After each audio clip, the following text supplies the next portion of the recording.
আসসালামু আলাইকুম। তো আপনাদেরকে আজকে একটি নতুন ভিডিও নিয়ে চলে আসলাম। আমি এমডি শেকুল। তো এখানে দেখতে পাচ্ছেন শশা ক্ষেত।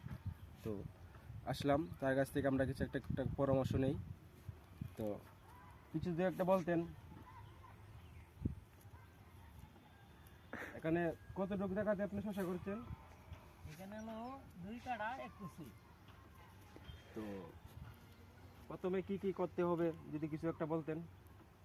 প্রথমে জৈব সার ফেলতে হবে, তারপরে বাংলা ডিএপি, তারপরে ইউরিয়া, তারপরে জিঙ্ক, তারপরে হলো আপনার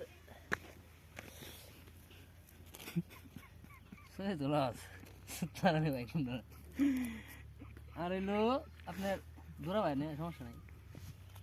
এটা এই কাগজটা কি হলো সেটা না, এটা এটা বিশাল গরম, ভিতরে তাপ, বিশাল তাপ।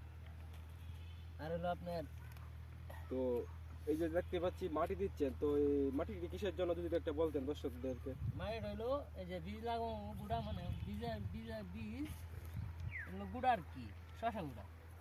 এই মাটিটা দেওয়ার এ হইলো আপনার দ্রুত গাছটা বড় হবে, আর হলো দ্রুত গাছটা উঠবে।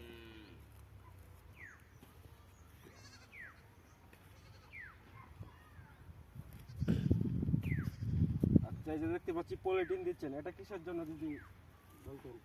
এই পলিথিনটা হলো আপনার শীতকালীন আর কি, শীতের লাগিয়া পলিথিনটা দিলে ভালো হবে। তো দেখতে পাচ্ছেন এটা শীতের জন্য দিলে ভালো হবে। তো সবাই এই পদ্ধতিতে করার চেষ্টা করবেন। তো বলেন। তো এই মাটি দেওয়ার পরে আপনার চারা কি আজকেই গুনবেন? না না, আজকেই লাগামু। এই গাছ উঠবে 3 দিন কি 4 দিন পরে। তো দেখতে পাচ্ছেন আজকে লাগাবে, 3-4 দিন পরে চারাটি সম্পূর্ণ হবে। তো চারা ওঠার পরে পরে আপনি কি করবেন, কি দিতে হবে? চারা ওঠার পরে আপনার বীজ দিতে হবে।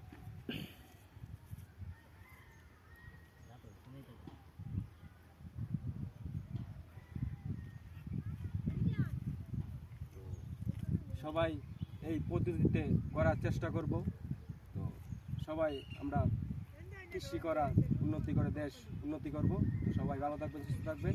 আসসালামু আলাইকুম। আমি এমডি শেকুল।